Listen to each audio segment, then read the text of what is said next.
창조자 되신 하나님 아버지, 하나님의 피조물로서 이 시간 우리의 창조자를 기억하고 예배하기 위해 예배 자리로 나왔습니다. 하나님, 예배하는 우리 온 가족을 주님 기뻐 받아 주시옵시고, 오늘 이 예배를 통하여서도 하나님, 우리가 주님의 음성을 듣고 주님의 마음을 더 많이 알게 되기를 원합니다.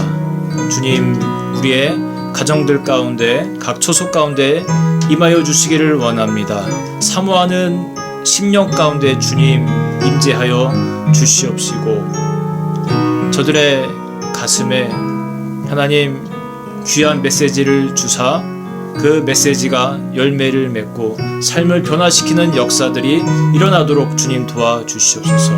오늘의 이 예배에 하나님 흠명하여 주시기를 원하옵고, 우리 주 예수님의 이름으로 기도드립니다.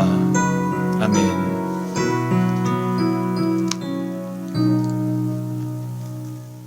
사도신경으로 우리의 신앙을 함께 고백하겠습니다.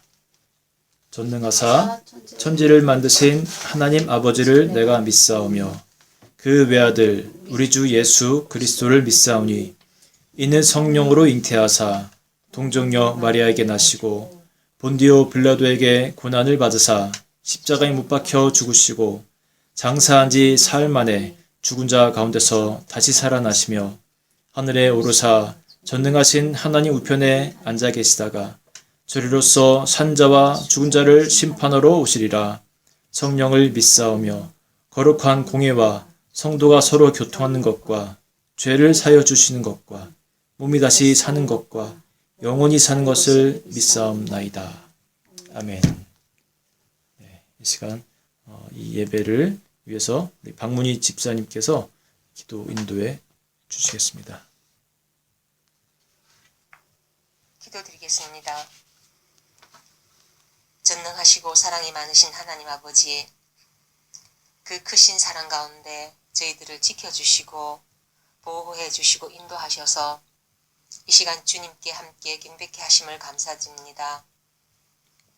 죄로 인해 죽을 저희들을 주님의 십자가 대속의 보혈로 죄사함 받게 하시고 하나님의 자녀 삼아 주심을 감사드립니다.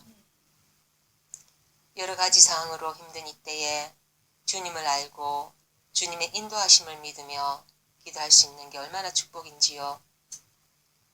주님을 향하는 저희들의 마음을 더욱 강하게 붙잡아 주시기를 기도합니다.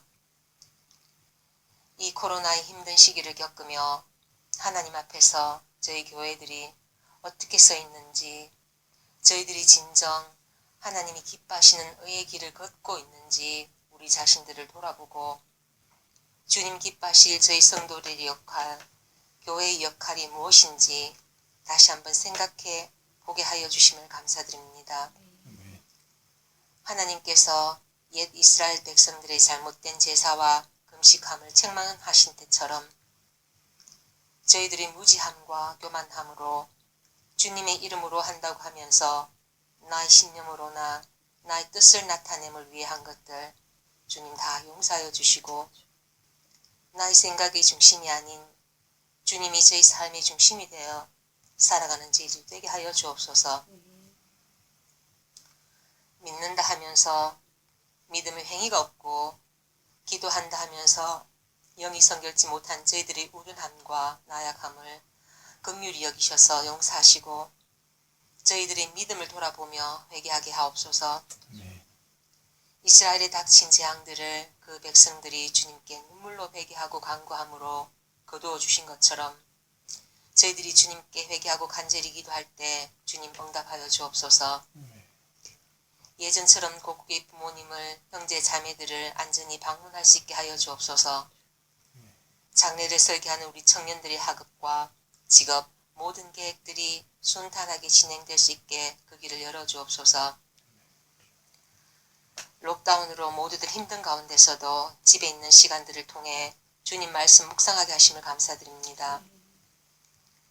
주님의 우리를 향한 뜻이 무엇일지 생각해 보게 하심을 감사드립니다. 기도할 수 있게 하심을 감사드립니다. 이 시간들이 마음을 다하여 온전한 영으로 주님께 더욱 가까이 나가는 귀한 시간들로 채워지게 하옵소서. 이 시간 말씀 전하시는 사랑하는 목사님, 성령님의 뜨거운 권능이 함께 하심으로 그 말씀이 살아 움직이게 하시고 저희들의 마음에 큰 감동이 되고 영을 움직여 이 예배의 시간 모인 저희들의 마음이 하나 되게 하시고 마음이 상한 자는 치유받는 시간, 슬픈 자에겐 위로가 되는 시간, 병든 자는 병이 회복되어지고 하나님을 만나길 간절히 소원하는 자에게는 하나님께서 만나주시는 귀한 예배의 시간 되게 하옵소서.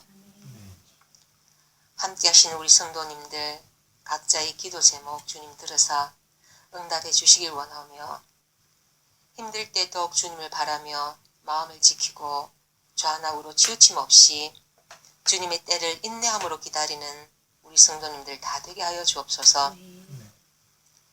이 시간 저희들의 찬양과 경배를 주님 기쁘게 받아주시고 하나님께는 큰 영광, 저희들에게는 큰 축복의 시간이 되게 하옵소서. 이 모든 말씀 저희들의 힘이시며 참 위로자 되시는 예수님 이름으로 기도합니다. 아멘.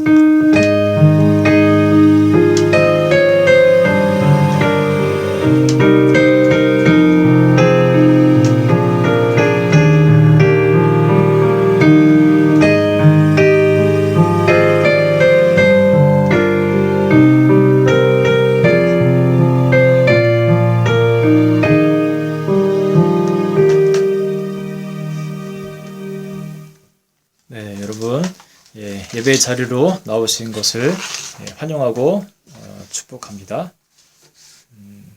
광고 말씀 몇 가지 드리겠습니다. 우리 송구용신 예배 기도문 아직 안 내신 분들이 계신데 내주시면 좋겠습니다. 저만 또 기도하는 것이 아니고 여러분을 위해서도 좋습니다. 여러분 스스로도 올해 새해를 맞이하면서 각오를 또 하시고 하나님 앞에 기도하는 시간을 좀 가졌으면 좋겠다라는 마음으로 기도문 작성을 하시는 거니까요. 작성하신 후에 또 저에게도 보내주시면 감사하겠습니다. 저에게 보내주고 싶지 않으시더라도 했다고라고 그렇게라도 저에게 말씀해 주시면 감사하겠습니다. 그리고 수요 모임을 얼마 전에 광고 드린 대로 다시 시작을 하려고 합니다. 온라인으로라도 하는 게 좋겠다라는 마음이 생겨서 저희가 줌으로 만나려고 하고요. 낮에는 우리 아이들이 다 온라인 수업을 하는 관계로 조금 바쁘실 것 같아서 저녁 시간으로 한번 옮겨봤습니다. 그래서 저녁 7시 30분 7시로 할까 하다가 제 아내가 아마 주부분들은 빠듯할 것 같다라고 해서 7시 30분으로 했습니다. 1시간 정도 예상되니까요. 일주일에 한번 우리 아이들에게 조금 편안하게 쉴 수 있는 자유시간을 좀 주시고 우리 여러분들께서 부부와 또 학생들 다 가급적 함께 줌으로 들어오셔서 성경에 관해서 또 우리 신앙인의 삶에 대해서 더 깊이 알아가는 그런 은혜의 시간이 됐으면 좋겠습니다. 예배와 좀 다르게 함께 이야기도 하고 하는 시간이니까 자유롭게 오시고요.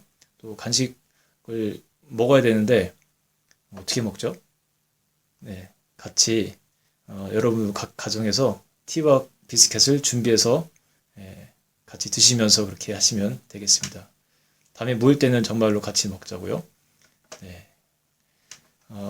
찬양 446장입니다. 주음성 외에는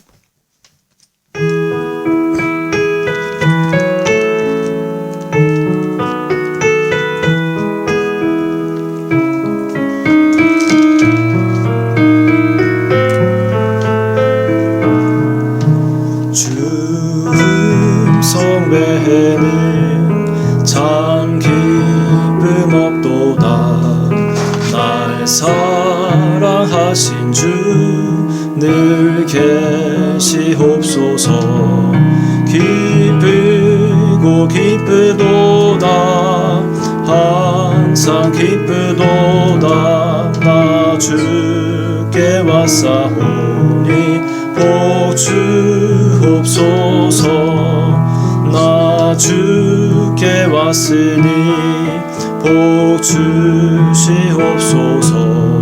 주 함께 계시며 큰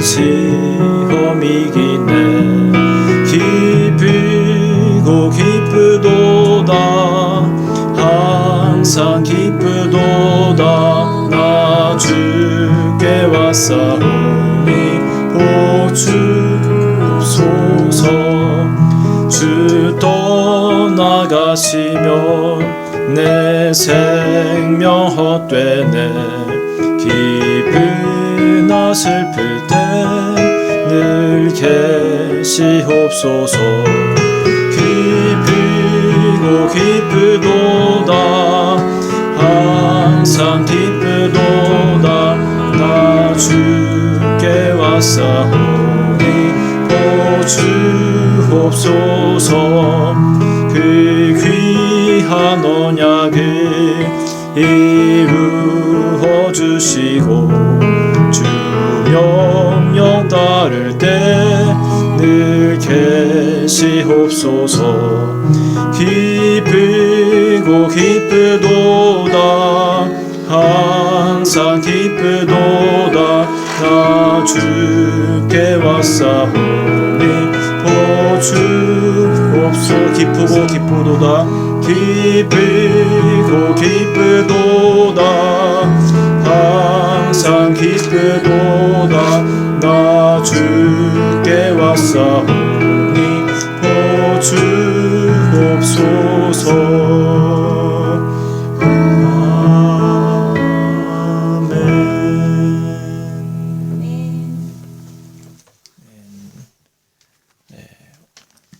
그리고 광고를 하나 하는 게 있는데요.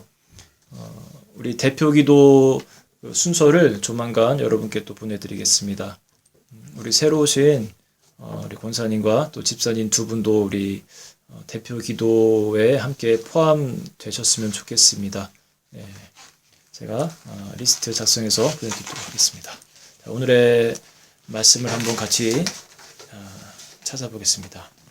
여호수아서 14장 12절의 말씀입니다. 여호수아 14장 12절의 말씀인데 한 절의 말씀 우리 한 목소리로 같이 봉독하겠습니다. 그날에 여호와께서 말씀하신 이 산지를 지금 내게 주소서.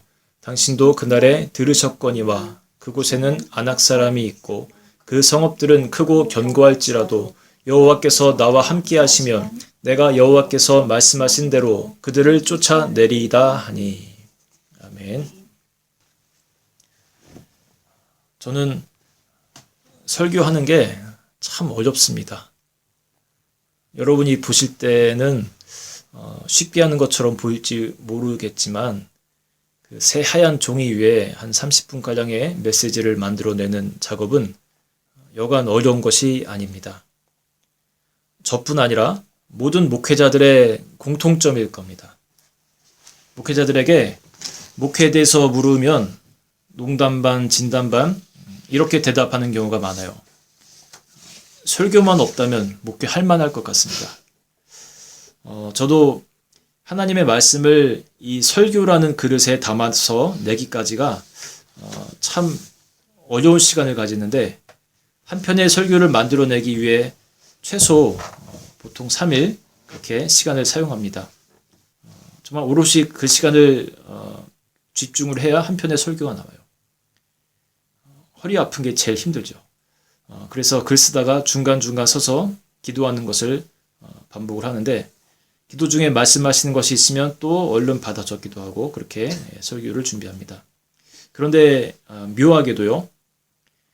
이 과정이 육체적으로 힘이 드는 것은 사실인데 또 한편으로는 이렇게 준비된 설교를 통해서 즐겁게 주님을 만나고 은혜를 받고 변화될 성도분들을 떠올리면 이 과정이 너무 즐겁기도 합니다. 오늘의 말씀도 제가 주님과의 깊은 만남을 여러 차례 하는 과정에서 주신 메시지이기에 여러분들의 삶에 기쁨과 능력이 되고 또 삶의 변화를 주는 그런 원동력이 될 수 있기를 바랍니다. 우리 기독교 안에는요, 많은 신비가 담겨 있습니다. 인간이 신앙하는 그 대상인 신이 하나님이 인간과 같이 됨으로 낮아짐의 자리까지 오는 이런 모습, 타 종교에서는 나타나지 않는 매우 신비로운 것입니다. 이뿐 아니라 성령의 모습으로 모든 믿는 자의 안에 들어와 내주 동행하는 것도 너무나 놀라운 일이에요. 지금 내 안에 온 천지 만물을 지으신 그분이 들어와 계시고 나와 함께 하신다는 것을 한번 느껴보시기 바랍니다. 이것이 얼마나 놀라운 일입니까? 기독교인으로 살아간다는 것은요, 생각하면 할수록 곱씹으면 곱씹을수록 엄청난 능력이고 정말로 큰 기쁨입니다. 기독교의 또 하나의 신비를 꼽아보자면 제가 오늘 이 내용을 집중적으로 나누고 싶은데요. 하나님은 인간과 약속한 바를 반드시 지키시는 분이라는 겁니다. 절대자 하나님 입장에서 사실 작고 작은 존재인 인간과 맺은 언약쯤이야 기분 따라 바꿀 수도 있고 아예 없었던 것처럼 무효화해 버릴 수도 있습니다. 우리가 애완견을 키우면서 강아지가 알아듣든 못 알아듣든 많은 이야기를 하죠. 잘 있었어, 배고프지, 손 올려봐, 앉아봐, 누워봐, 그러잖아요. 또 무의식적으로 약속을 할 때도 있습니다.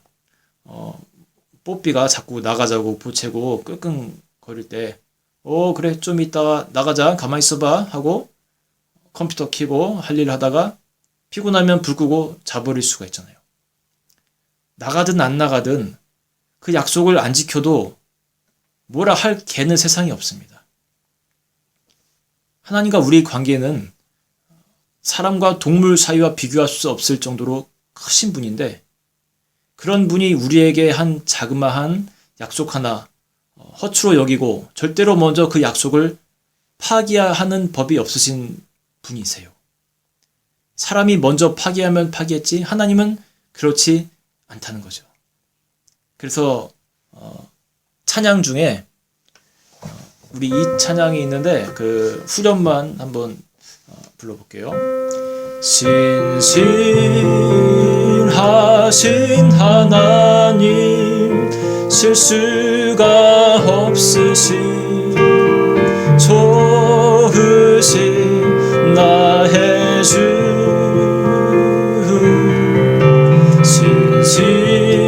신실하신 하나님 실수가 없으신 좋으신 나의 주.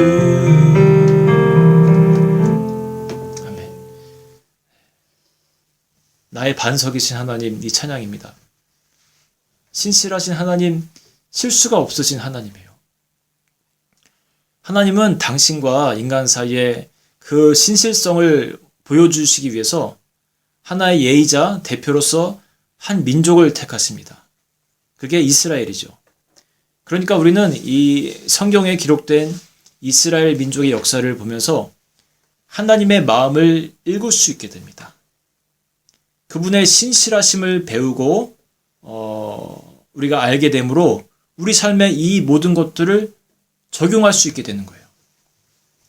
이스라엘 민족은 애굽에서 종살이 하던 때가 있었는데 어느 날 하나님이 그들의 애통하는 기도 소리를 들으시면서 그 백성에게 약속을 하시죠. 내가 너희를 적과 꿀이 흐르는 그 땅으로 인도하겠다. 그래서 리더 모세를 세우시고 두려워하지 말고 출애굽해서 그 약속의 땅으로 가라 하셨던 겁니다. 한 나라의 그 종들이 대거 탈출해서 광야를 지나 타 지역으로 이동한다는 것은 사실 말도 안 되는 겁니다. 애굽에서 그 많은 노동력을 잃고 싶지 않는데 허락해 줄 리가 없는 거죠. 그런데 우리가 잘 아는 바와 같이 하나님은 10가지 재앙을 통해 애굽 왕 바로의 마음을 꺾으시고 출애굽을 성사시킵니다. 이스라엘 백성들도 이 10가지 재앙이 눈앞에서 일어나는 것을 보면서 살아계신 하나님에 대한 신앙이 막 폭풍 성장했을 겁니다. 그리고 믿음으로 또 그 가나안 땅을 향해 옮겨가죠. 40년이라는 긴 시간, 생각지 못하게 너무나 길게 걸린 그 시간을 광야에서 힘겹게 보내긴 했지만 그 결과는 어떻게 됩니까? 그 1세대, 부모님 세대는 대부분 광야에서 죽지만 결국 그 백성들은 하나님이 약속하신 그 약속의 땅 가나안에 들어가게 됩니다. 이스라엘 국가의 현재 위치가 바로 그것이죠. 하나님은 우리와 하신 약속을 절대 파괴하시는 분이 아니에요. 민족과도 그렇고 개인과도 마찬가지입니다. 우리 엑시터 민특교회 전임 목사님 중에 황광명 목사님이 계세요. 3년 전쯤 제가 한국에 갔을 때 목사님이 개척하신 교회에 가서 오전 오후 설교를 하고 온 적이 있습니다. 그 목사님 가정이 영국에 거하시는 동안 한국에서 개척에 대한 마음을 주셔서 3년간의 시간을 뒤로 하고 귀국하게 되었습니다. 경기도 남양주로 가게 되세요. 교회를 세워야 되니까 교회 자리를 보러 다니시는 중에 마음에 드는 자리가 나왔습니다. 아파트 상가입니다. 하나님이 개척 의지를 주셨기에 하나님이 이루실 것을 의심치 않고 믿음으로 이제 시작을 하신 거예요.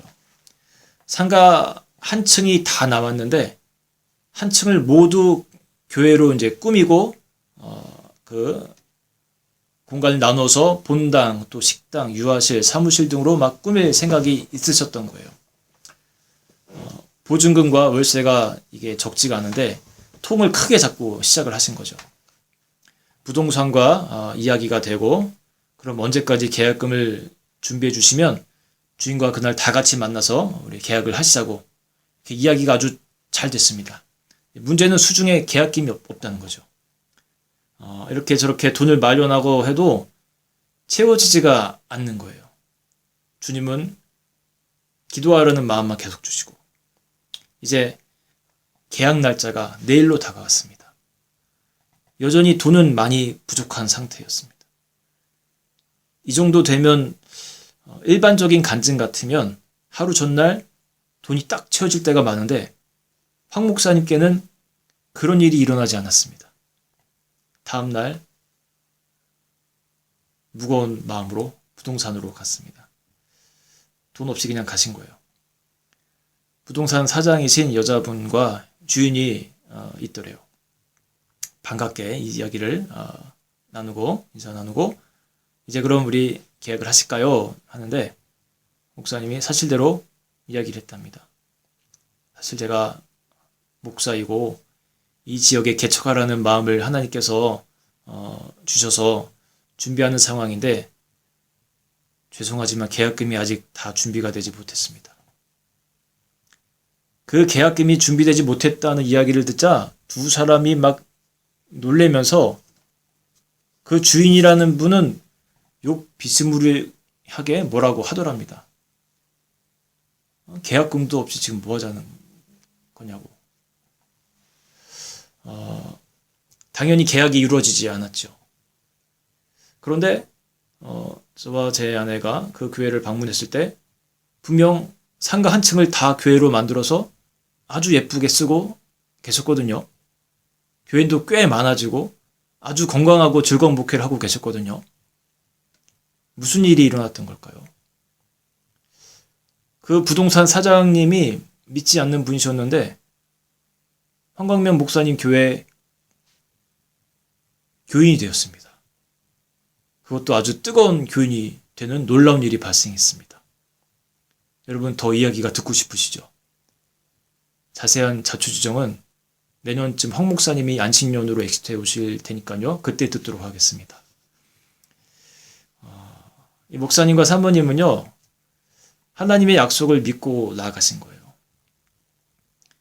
우리는 신실하신 하나님이 내게 주신 약속에 대한 말씀을 우리도 신실하게 믿어야 하는데 그렇지 못할 때가 너무나 많습니다. 이스라엘 백성들이 가나안에 들어갔을 때 그곳이 빈 땅은 아니었습니다. 여러 부족으로 된 가나안 거민들이 그곳에 이미 있었습니다. 그런데 그들이 어떤 사람들이었냐 하면 성경의 표현에 따르면 땅이 그들을 토해낼 정도로 온갖 패역한 전통과 문화로 가득한 거민들이었던 겁니다. 역사적으로 보면 바벨탑이 있던 그 바벨론 지역의 온갖 못된 종교와 문화들이 다 이곳으로 이주해 와가지고 엄청나게 막 성행하던 그런 상태였던 거죠. 그러니 하나님은 약속의 땅에 들어갈 때 이스라엘로 하여금 그 땅의 거민을 완전히 멸절하라는 명령을 내리셨던 겁니다. 하나님이 약속하신 땅이고 또 그 거민들을 멸절하라는 명령도 하나님으로부터 나온 것이기 때문에 이 전쟁은요, 순종하기만 하면 무조건 승리할 수밖에 없는 것이었습니다. 믿음의 장군 여호수아의 지휘 아래 정말 승승장구하며 그 땅을 점령해 나갑니다. 이제 대부분의 가나안 세력을 물리치고요, 각 산지와 여기저기 숨어 들어간 잔존 세력만 일부 남았는데, 이 남은 세력은 이스라엘을 12지파별로 땅을 분배한 후에 계속적으로 각 지파가 완전히 무찌르는 것으로 합니다. 제비뽑기 방식을 통해서 12지파가 땅을 나눠 갖게 돼요. 그리고 지파별로 자기 땅에 남은 세력들을 이제 멸절하는 그런 각계 전투가 시작된 거죠. 그런데 이때부터 문제가 생깁니다. 온 지파가 함께할 때는 여호수아라는 믿음에 걸출한 장군의 지휘하에 하나님의 약속을 굳게 붙들고 흔들림 없이 하나님의 역사를 수행했는데, 지파별로 나눠지니까 약속이 아닌 현실이 보이기 시작하는 겁니다. 많은 지파들이 잔존 세력 무찌르는 것을 두려워하다가 결국 그냥 같이 엉겨 살게 되고 마는 역사가 여기저기서 펼쳐지고, 그 결과 이스라엘의 믿음이 퇴색되는 결과들을 맞이하게 됩니다. 예를 들어 단 지파가 있어요. 그들은 자기들 인원수에 비해 다소 작은 땅을 제비뽑게 됩니다. 그러니 여러분 생각할 때 속이 좀 상하겠어요? 안 상하겠어요? 자, 솔직히 우리가 얘기해 보자고요. 속이 좀 상하겠죠. 우리 한국도 인구에 비해서 땅덩어리가 작고 또 게다가 대부분 산지이다 보니까 땅에 대한 소유욕이 많은 민족입니다. 해외에 보면 땅이 넓어서 굳이 부동산 가격이 올라갈 필요가 없는 지역인데도 불구하고 땅값이 올라가는 경우가 생긴대요. 한국 사람들이 들어가기 시작하면 그런다는 거예요. 너도 나도 뒤질세라 사고 또 투자하고 하니까 그렇게 된다는 거죠. 여기 런던의 한인촌으로 불리는 뉴몰든도 엄청 올랐습니다. 우리 민족이 그럴 수밖에 없는 게, 여러분 어려서부터 뭐하고 노셨나요? 학교 운동장에 땅에다가 금거가며 놀았잖아요. 돌을 손가락으로 튀겨서 3번 만에 들어오기만 하면 내 땅. 이러면서 땅 따먹기 하면서 놀던 민족이 바로 우리 민족이잖아요. 이러니 정부에서 부동산 정책을 아무리 새롭게 내놔도 이게 마음처럼 쉽게 잡히지를 않는 겁니다. 지금 단지파도 그런 상황이에요. 인구는 많은데 제비 뽑은 땅은 작아 보이니 얼마나 속이 상했겠습니까? 요즘 말로 하면 아파트 분양받았는데 추첨해서 뽑은 것이 로얄층도 아니고 해가 잘 안 드는 저 구석진 곳 같은 그런 느낌인 거예요. 자기가 제비 뽑은 것이니까 어떻게 할 수도 없고, 그러니 단지파 사람들은 그 지역의 이방 세력들, 아모리와 블레셋 잔존 세력을 완전히 물리치라는 말씀을 일단 뒤로 하고 땅을 먼저 확장하려고 합니다. 레바논 산지까지 진출해서 막 땅을 늘리려고 합니다. 여호수아서 19장 47절을 보면요, 단 지파가 땅을 분배받고 난 직후에 성경이 뭐라 말하냐면 이렇게 말합니다. 그런데 단 자손의 경계는 더욱 확장되었으니. 그런데 단 자손의 경계는 더욱 확장됐다고 합니다. 다른 지파들 땅 분배 과정을 보면 이런 표현은 안 보입니다. 단밖에 없어요. 나중에 인구가 더 불어나고 정 불편하면 확장할 수도 있는 일이지만, 단지파는 이런 노력보다는 먼저 약속의 말씀 실천을 우선시 했어야 합니다. 단지파의 미래 모습은 어떻게 되었을까요? 놀랍게도 단은 훗날 이스라엘의 우상 숭배의 중심지가 됩니다. 열왕기상에 나타나는 장면입니다. 그렇게 신앙을 잃어가던 단지파는 아수르의 침공 이후에는 그 명맥마저 유지할 수 없을 정도로 완전히 피폐화되는 지파가 되어버리죠. 하나님이 주신 약속보다 인간적 욕심에 더 치중한 결과입니다. 하나님의 약속을 믿고 그대로 실천하며 살았더라면 어땠을까 하는 아쉬움이 큽니다. 그러면 비록 조금 작을지언정 그 땅에서 얼마나 행복하게 잘 살아갈 수 있었을까요? 하나님은 민족에게도 또 개인에게도 약속을 주시고 반드시 성취시키는 그런 분이라는 것 우리가 잊지 말아야 합니다. 우리가 먼저 틀거나 포기하지만 않으면 그 약속을 반드시 지키십니다. 벌써 10년, 20년이나 흘렀는데요. 그 약속이 아직 유효할까요? 이렇게 우리가 질문할 수도 있습니다. 제 대답은요. 그럼요입니다. 성경의 대답은 그럼요입니다. 잠시 후 보게 될 갈렙은 45년이나 지난 약속을 붙들고 여호수아께 나오는데 그것이 오늘 본문이었습니다.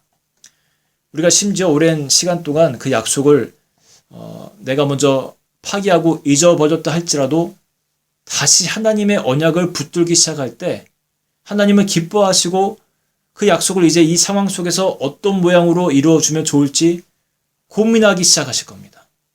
이런 이치와 비슷합니다, 여러분. 고등학교 1학년 때까지 공부를 지지리도 하지 않아서 걱정되던 자녀가 있는데 그 아이가 철이 들고 자기 비전을 다시 생각하기 시작하는 겁니다. 그래, 학생의 본분은 공부지, 공부가 제일 쉽다 하며 자격증을 따려 하든 대학을 준비하든 자기 꿈을 향해서 시간만 나면 스스로 책상에 앉아서 열심히 하기 시작하면 부모로서 얼마나 기쁘겠습니까? 우리 애가 정신이 나간 것은 아닐까 의심하면서도 얼마나 신이 나서 뒷바라지를 하겠습니까? 그리고 그 애의 비전을 이루어주고 싶어서 다방면으로 정보도 찾아주고 뭐든지 함께 노력해 줄 겁니다. 이게 부모의 마음인데 하나님의 마음도 이와 같습니다. 하나님 아버지잖아요. 하나님이 내게 주신 약속이라고 믿어지는 것이 있다면 세월이 오래되었건 아니건 관계없이 다시 강구해 보십시오. 그런 모습을 기뻐하시지 아니요 저는 괜찮습니다. 안 주셔도 됩니다. 이런 자세로 일관할 때 마음 아파하시는 겁니다. 왜냐하면 그 말은 즉슨 저는 하나님을 잘 못 믿겠습니다. 와 똑같은 거예요. 보이지 않는 하나님과의 약속을 붙드느니 지금 내 눈앞에 있는 상황을 믿겠습니다. 이런 자세인 거죠. 여러분 단지파와 다를 게 뭡니까? 갈렙 이야기를 좀 볼까요? 오늘 본문이 포함된 부분인데 이 좀 긴 부분인데 갈렙이 여호수아에게 이야기하는 내용입니다. 여호수아 14장인데요. 찾으실 수 있는 분들 한번 보셔도 좋겠습니다. 여호수아 14장 7절에서 14절까지의 말씀인데요. 갈렙이 나이가 들어서 이제 여호수아에게 찾아가 어떤 이야기를 하는 그런 장면인데 우리 여승동 성도님께서 한번 읽어주시겠습니다. 내 나이 40세에 여호와의 종 모세가 가데스 바네아에서 나를 보내어 이 땅을 정탐하게 하였으므로 내가 성실한 마음으로 그에게 보고하였고 나와 함께 올라갔던 내 형제들은 백성의 간담을 높게 하였으나 나는 내 하나님 여호와께 충성하였으므로 그날에 모세가 맹세하여 이르되 네가 내 하나님 여호와께 충성하였은즉 내 발로 발람 땅은 영원히 너와 내 자손의 기업이 되리라 하였나이다. 이제 보소서 여호와께서 이 말씀을 모세에게 이르신 때로부터 이스라엘이 광야에서 방황한 이 45년 동안을 여호와께서 말씀하신 대로 나를 생존하게 하였나이다. 오늘 내가 85세로 돼 모세가 나를 보내던 날과 같이 오늘도 내가 여전히 강건하니 내 힘이 그때나 지금이나 같아서 싸움에나 출입에 감당할 수 있으니 그날에 여호와께서 말씀하신 이 산지를 지금 내게 주소서. 당신도 그날에 들으셨거니와 그곳에는 아낙 사람이 있고 그 성읍들은 크고 견고할지라도 여호와께서 나와 함께 하시면 내가 여호와께서 말씀하신 대로 그들을 쫓아내리다 하니 여호수아와 여분네의 아들 갈렙을 위하여 축복하고 헤브론을 그에게 주어 기업을 삼게 하며 헤브론이 그니스 사람 여분의 아들 갈렙의 기업이 되어 오늘날까지 이르렀으니 이는 그가 이스라엘의 하나님 여호와를 온전히 쫓았습니다. 아멘. 여호수아와 갈렙은 과거 시절 가나안 정탐꾼 12명 중에서 유일하게 믿음의 보고를 한 두 사람이었습니다. 그리고 광야 1세대 중에서 사실 이 두 사람만이 가나안 땅에 들어오게 됩니다. 여호수아가 갈렙보다 17살이 많은 것으로 추정이 돼요. 그러다 보니 여호수아가 좀 더 성경에서 주목받는 경향이 있는데, 저는 갈렙도 여호수아 못지않은 참으로 존경받기 부족함 없는 인물이라고 여겨집니다. 지금 나이를 보면 갈렙은 85세, 여호수아는 102세인데 기록에 아까 우리가 보면은 갈렙은 아직도 힘이 넘쳐나고 싸움에 매우 능숙한 자라고 합니다. 11절 제가 다시 한번 읽어볼게요. 모세가 나를 보내던 날과 같이 오늘도 내가 여전히 강건하니 내 힘이 그때나 지금이나 같아서 싸움에나 출입에 감당할 수 있으니. 굉장히 기력이 좋았던 것 같습니다. 40세 때와 같이 아직도 정정하다는 거예요. 그러니까요, 마음을 조금만 못되게 먹으면 형님처럼 모시던 여호수아를 배반하고 자기가 1인자 노릇을 할 수도 있고요. 땅도 자기 마음 좋을 대로 분배할 수도 있었을 겁니다. 그런데 묵묵히 그저 믿음으로 자기가 공동체를 위해 할 수 있는 일을 하며 살아온 것입니다. 비록 주목받지는 않았지만 하나님을 위해서, 공동체를 위해서 그렇게 묵묵히 살아온 사람이에요. 참 멋있죠, 이런 사람. 갈렙은 이제 여호수아에게 나아갑니다. 친근하지만 또 겸손한 모습으로 나아갔을 것 같아요. 그리고 45년 전 하나님이 모세를 통해 약속하셨던 그 땅을 이제 나에게 주십사 요청하는 장면이 바로 이 본문 말씀이었습니다. 몇 년 전 약속입니까? 무려 45년 전의 약속입니다. 반백년이에요. 사람도 환경도 다 바뀔 수 있는 긴 세월인데, 그러나 갈렙은 겸손하지만 담담한 마음으로 그 약속을 이루어 주실 것을 요청합니다. 무슨 계약서가 있는 것도 아니지만 당당하게 요구합니다. 왜냐하면요, 이게 중요합니다. 하나님이 약속하신 것이기 때문입니다. 분명히 약속하셨거든요. 하나님이 모세를 통해서 약속하신 것이었거든요. 85년의 인생 동안 갈렙은요, 출애굽과 또 광야의 시간을 통해서 신실하신 하나님을 너무나 깊이 경험했을 겁니다. 그렇기 때문에 그에게 하나님은 정말 신실한 하나님, 언제나 약속한 바를 이루시는 하나님이었을 거예요. 약속을 받고 45년의 기간, 사실 깁니다. 모르겠어요. 기간이 너무나 길었기에 그에게도 답답하고 좌절될 때가 있었을지는 모르겠습니다.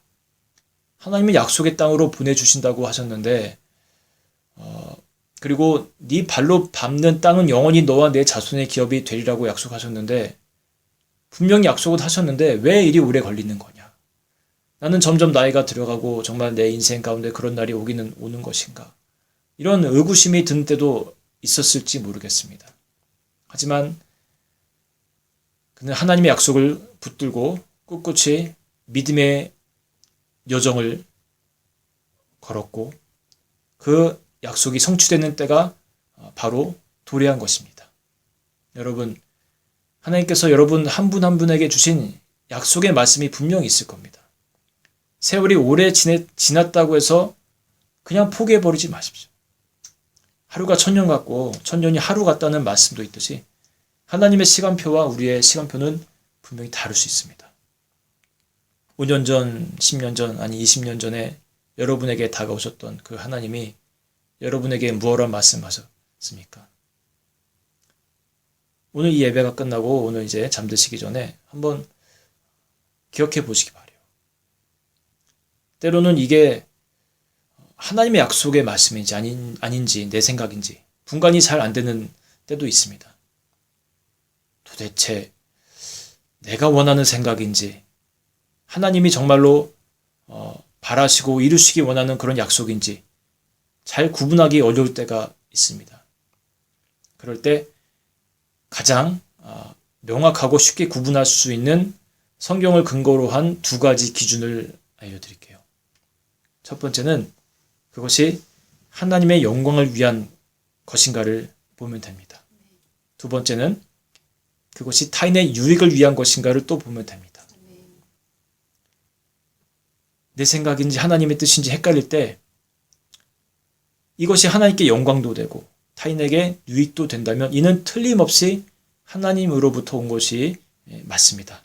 그리고 나를 향한 하나님의 약속이고 계획이라고 보시면 틀림이 없습니다.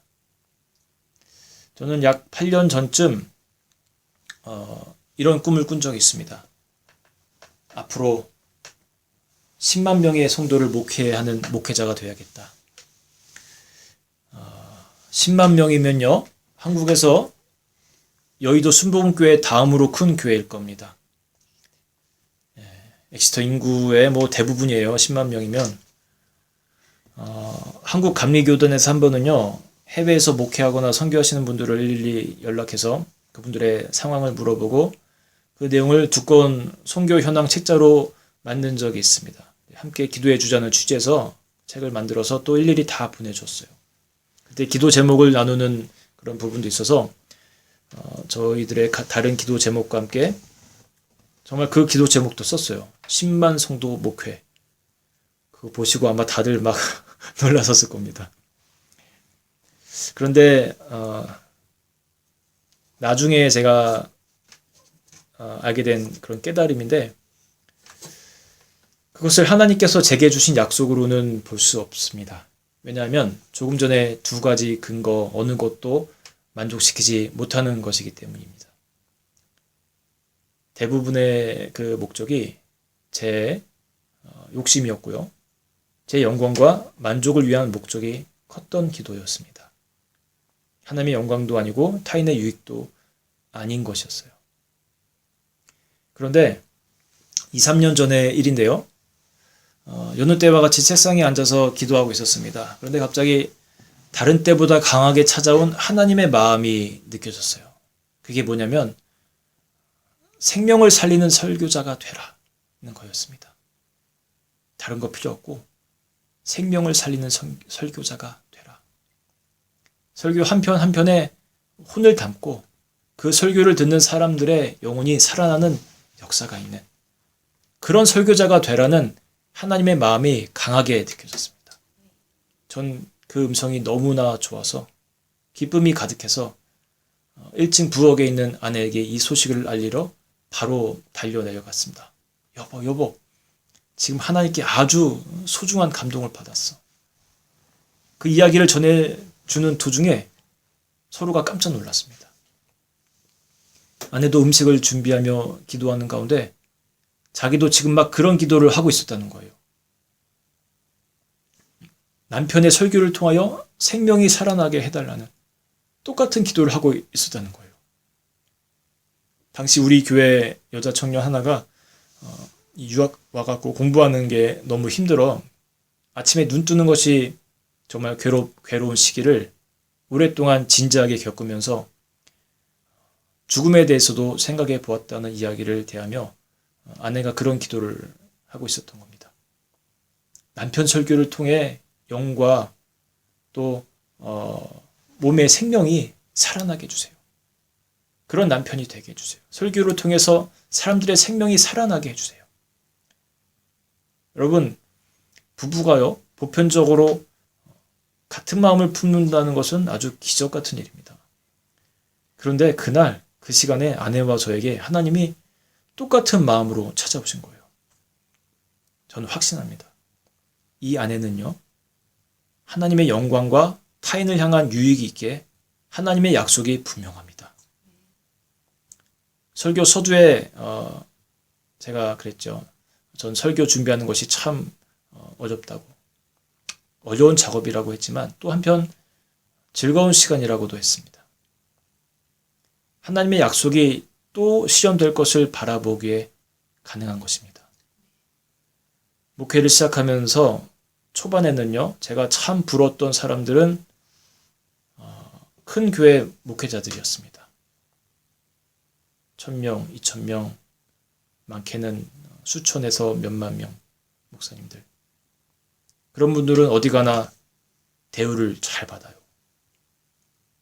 항상 상석에 앉게 되고 또 경제적으로도 풍요로우니까 교육자들 또 후배들 밥도 잘 사줍니다. 인기도 많죠. 그러니까 존경받고.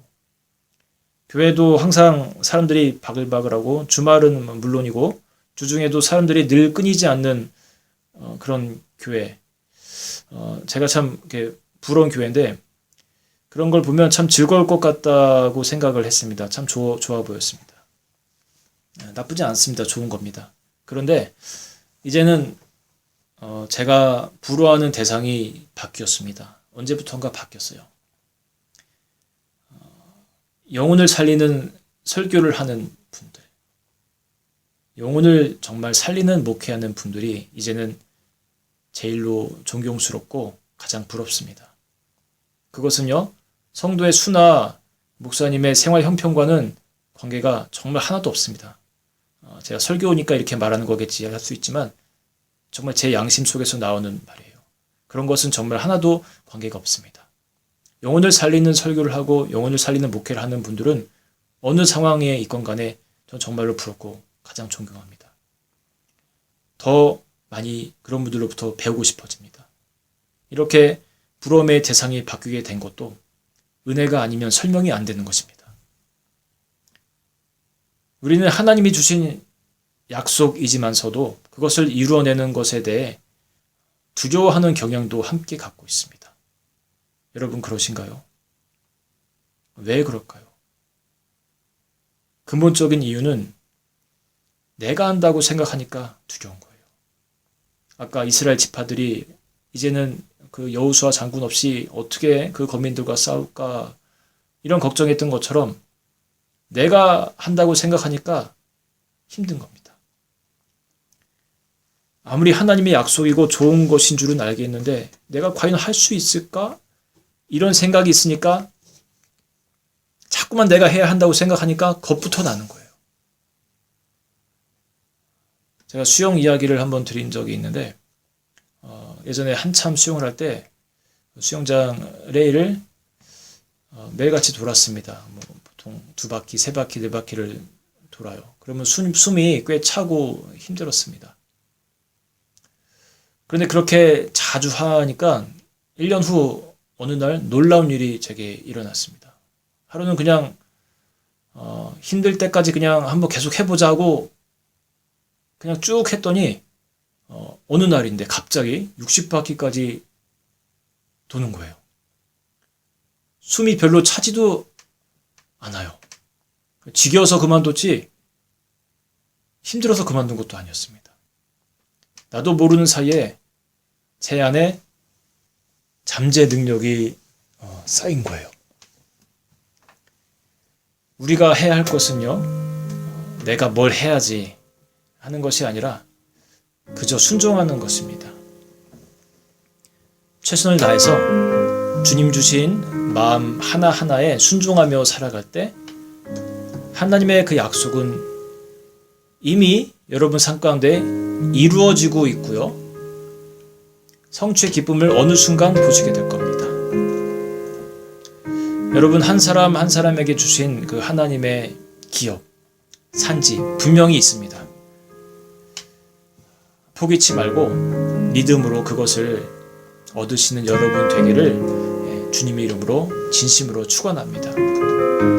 여러분 힘내시길 바랍니다. 하나님의 약속 절대 하나님 먼저 파기하시는 분이 아닙니다. 여러분에게 주실 겁니다. 여러분 포기하지 마시고 그 하나님께 나아가시길 바라요. 함께 찬양하겠습니다.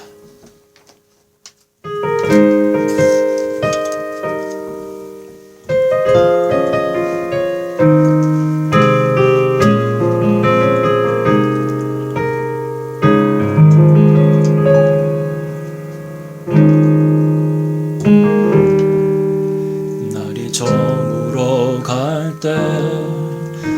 빈들에서 걸을 때 그때가 하나님의 때. 내 힘으로 안 될 때 빈손으로 걸을 때 내가 고백해 여호와 이래. 다시 찬양합니다. 날이 저물어 갈 때 빈들에서 걸을 때 그때가 하나님의 때. 내 힘으로 안 될 때 빈손으로 걸을 때 내가 고백해 여호와 이래. 주가 일하시네. 주가 일하시네. 주가 일하시네. 주께 아끼지 않는 자에게 주가 일하시네. 주가 일하시네. 신뢰하며 걷는 자에게. 2절합니다. 우리 모인 이곳에 주님 함께 계시네. 누리네 아버지 은혜. 적은 떡과 물고기 내 모든 것 드릴 때 모두 고백해 여호와 이래. 다시 한번 할까요? 우리 모인 이곳에 주님 함께 계시네. 누리네 아버지 은혜. 적은 떡과 물고기 내 모든 것 드릴 때 모두 고백해 여호와 이래. 주가 일하시네. 주가 일하시네. 주가 일하시네. 주께 아끼지 않는 자에게 주가 일하시네. 주가 일하시네. 신뢰하며 걷는 자에게 주가 일하시네. 주가 일하시네. 주가 일하시네. 아끼지 않는 자에게 주가 일하시네. 주가 일하시네. 신뢰하며 걷는 자. 다시 한번 합니다. 주가 일하시네. 주가 일하시네. 주가 일하시네. 주께 아끼지 않는 자에게 주가 일하시네. 주가 일하시네. 신뢰하며 걷는 자에게 신뢰하며 걷는 자. 신뢰하며 걷는 자에게 신뢰하며 걷는 자에게.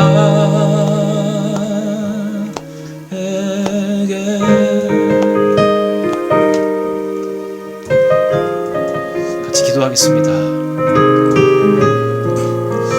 우리가 오늘 갈렙의 이야기를 봤습니다.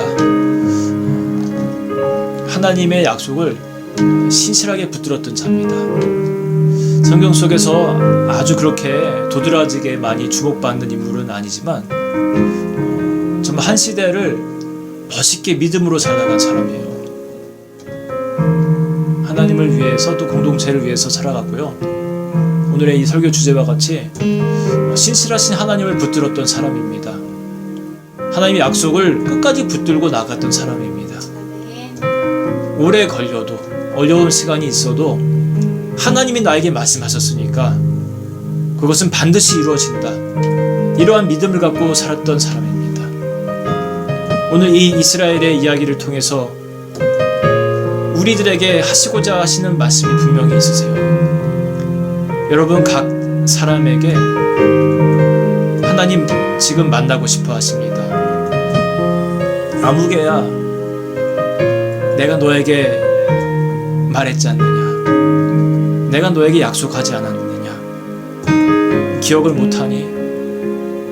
10년 전, 20년 전에, 또 최근에 내가 너에게 다가가고 너에게 말했지 않냐?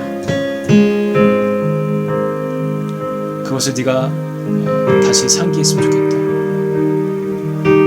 나는 여전히 그 약속을 붙들고 있다. 네가 파기하지만 않으면 나는 여전히 너를 향해서 그 약속을 내 속에 갖고 있다. 그렇게 말씀하신 하나님입니다. 여러분 포기하지 않았으면 좋겠어요. 신실하신 하나님입니다. 신실하신 하나님. 우리 역시도 신실한 마음으로 그 약속을 믿고 따라갈 때 하나님이 예비하신, 우리와 약속하신 그 은혜를 분명히 우리에게 보여주실 것입니다. 우리가 하려고 하지 말아요. 내가 하려고 하는 순간 우리는 부담이 되고요, 겁이 납니다. 하나님이 하실 것을 믿고 여러분 그냥 나아가면 됩니다. 우리가 할 수 있는 것은 그저 매 순간 작은 것 하나하나에 순종하는 것입니다. 그렇게 순종하는 내가 되게 해달라고, 신실하신 하나님을 믿고 따르는 내가 되게 해달라고 시간 같이 기도하겠습니다. 하나님 감사합니다. 주님, 오늘도 이 갈렙의 약속의 그 이야기를 통해서 우리들에게 오늘 말씀을 알려주셨습니다. 주님 신실하신 하나님이시기에 우리가 하나님 그러한 하나님을 하나님과 잘 믿지 못하고 눈 안에 하나님과 관계없는 그런 인생을 얼마나 많이 오랫동안 살아갑니까? 주님, 저희들이 주님을 다시 바라볼 수 있기를 원합니다. 우리들에게 말씀하셨던 그 놀라운 하나님 사랑의 약속을 다시 우리가 섬기시고 하나님 그것을 붙들 수 있기를 바랍니다. 주님, 우리들에게 말씀하신 그러한 주님의 음성을 붙들게 될 수 있기를 원합니다. 주님의 신실하신 것처럼 우리도 하나님 그러한 신실한 마음이 되어서 하나님을 다시 바라볼 수 있기를 원합니다. 우리에게 약속하셨던 귀한 것들이 얼마나 많습니까? 하나님 다시 한번 믿음으로 그것들을 붙들어 나갈 수 있도록 도와주시옵소서. 각 처소마다 하나님 함께하여 주옵시고, 주님 정말로 저희들 하나님 그 소중한 약속을 다시 한번 붙들고 역사들이 가정마다 일어나게 도와주시옵소서.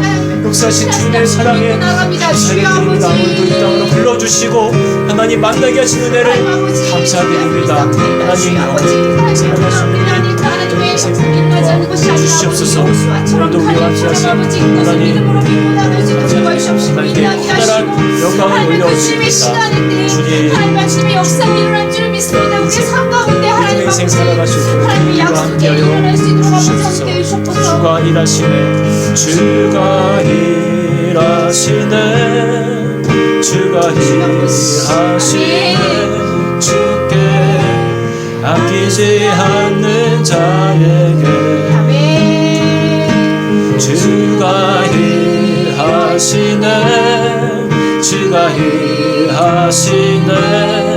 신뢰하며 걷는 자에게 주가 일하시네, 주가 일하시네, 주가 일하시네. 주께 아끼지 않는 자에게 주가 일하시네, 주가 일하시네. 신뢰하며 걷는 자에게. 기도하겠습니다. 하나님, 오늘도 이 예배를 통해서 또 이 말씀을 통해서 우리들을 찾아오신 여호와 하나님 감사합니다. 우리가 많이 잃어버렸습니다. 주님은 신실하신데 그 신실하신 하나님을 잃어버리고 우리에게 약속하신 정말로 놀랍고 아름다운 것들을 많이 잃어버리고 살아왔습니다. 다시 저희들로 하여금 생각나게 하시고 주님의 그 귀한 아름다운 약속들을 붙잡게 도와주시옵소서. 아멘. 설령 우리가 혹 잃어버렸다 할지라도 다시 우리와 약속을 맺어 주옵소서. 하나님 각 가정마다 각 사람마다 하나님 함께 하셔서 저도 신실하신 하나님 붙들고 살아가는 인생, 그래서 누구보다 행복한 인생 살아갈 수 있도록 하나님 큰 축복을 내려 주시옵소서. 아멘. 갈렙을 우리가 오늘 함께 봤습니다. 갈렙과 같이 신실한 하나님 붙들고 살아가는 멋진 인생 다 살 수 있도록 하나님 함께하여 주시옵소서. 이 시간 우리가 드린 예물도 주님 축복하여 주옵시고 이 예물을 통하여서 하나님 이 땅에 소외되고 정말로 은혜가 필요한 자들 하나님 만나주시고 그들 속에 하나님 커다란 사랑으로 따스함으로 하나님 만나 주시옵소서. 채워 주시옵소서. 이제는 우리 주 예수 그리스도의 은혜와 하나님 아버지의 신실하신 사랑하심과 성령님의 감동 교통하심이 갈렙과 같이 신실한 믿음으로 하나님을 바라보며 그 약속을 붙들며 살기를 사모하는 우리 사랑하는 모든 성도들 머리 위에 이제로부터 영원토록 함께 계시기를 축원하옵나이다.